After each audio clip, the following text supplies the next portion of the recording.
The Bible is full of inspiring stories of faith and perseverance, and the story of Hannah, mother of the prophet Samuel, is a powerful example. Hannah was a righteous and God-fearing woman married to Elkanah, but despite being a woman of exemplary character, Anna carried a deep sadness. She was sterile. I am a righteous woman, fearing God, but I carry a deep sadness. I am sterile. In a society that placed motherhood on a pedestal, sterility was like a shadow, a heavy burden. Hannah suffered humiliation and contempt, especially from Peninnah, Elkanah's other wife, who had children. You have no children, Anna. How can you be blessed? Yet even in the midst of pain and anguish, Hannah clung to her faith in God. She knew the last word came from heaven. In the Israelite culture of the time, descendants were like a precious treasure. Having children meant ensuring the continuity of the family, keep the name alive like a flame that never goes out, and have support in old age. Infertility, on the other hand, was seen not only as a personal tragedy, but also as a sign of divine disfavor, as if God had turned his back. Anna's story takes place in a social context where sterile women were often stigmatized and left on the sidelines. The pressure to produce heirs was immense, suffocating, and the absence of children called into question the value of women and their place in society. It was as if motherhood defined a woman's worth. In the midst of her affliction, Hannah sought refuge in God. Like a little bird seeking shelter from the storm, she went to the temple at Shiloh, and with her heart overflowing with grief, she poured out her soul in prayer. Hannah made a vow to God. If he would bless her with a son, she would dedicate him to the Lord's service. Lord, if you give me a son, I will dedicate him to you for all the days of his life. Her prayer was so intense that Eli, the priest, thought she was drunk. He couldn't see the depth of her pain. Woman, how long will you stay drunk? Get rid of that wine. No, my lord, I am a woman of troubled spirit. I have drunk neither wine nor strong drink, but have poured out my soul before the Lord.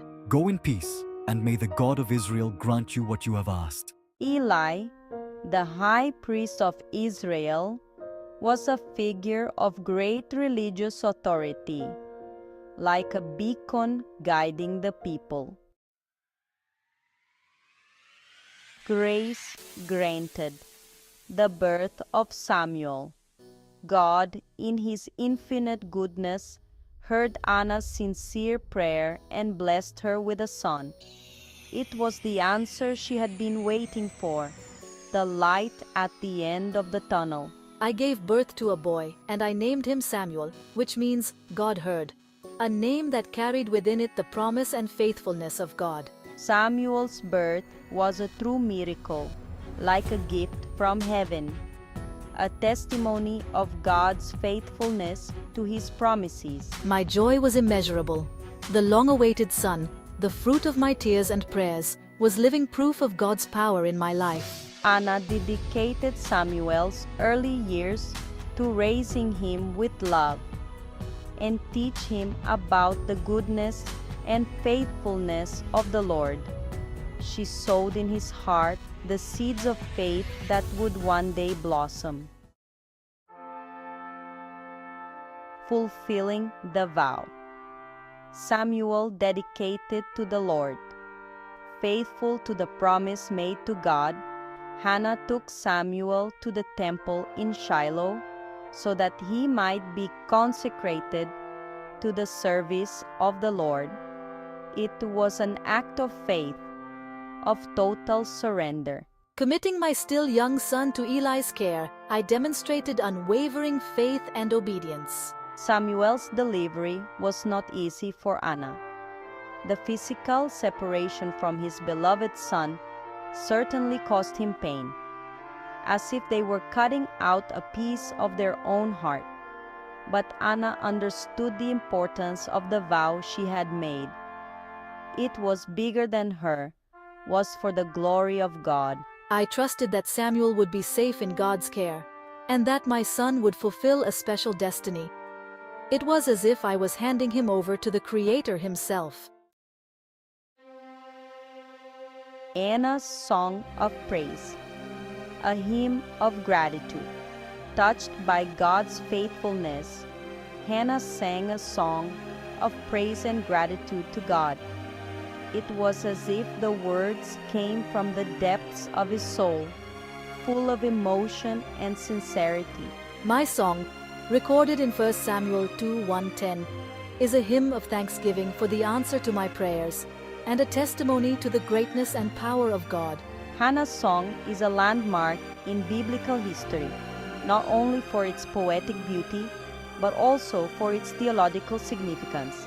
In it, Anna celebrates God's sovereignty, exalts His justice and mercy, and proclaims His hope in the ultimate victory of the righteous.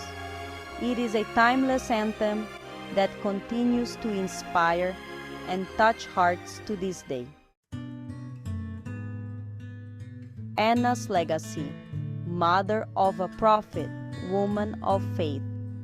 Anna is remembered as a woman of unwavering faith, perseverance, and deep devotion to God.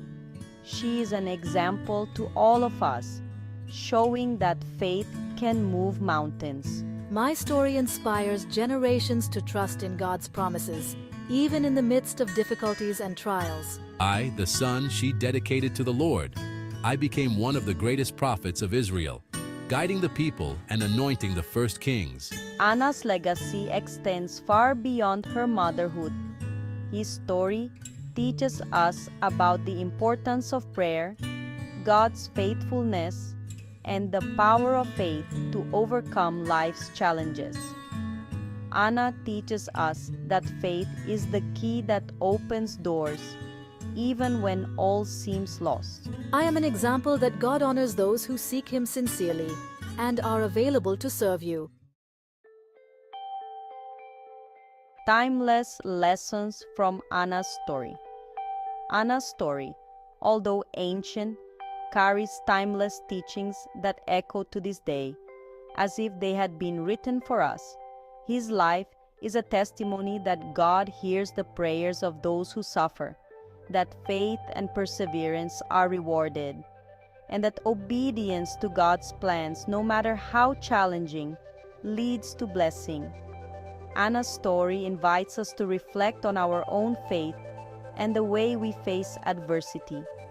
Just as Hannah clung to God in the midst of her pain, we are encouraged to seek God in prayer, trusting that He is in control of all things and that His plans are perfect, even when we don't understand them. Anna teaches us not to give up, to have faith, and to trust that the best is yet to come. This is the beautiful story of Anna. No matter your situation, God will change your story. The time to sing will come.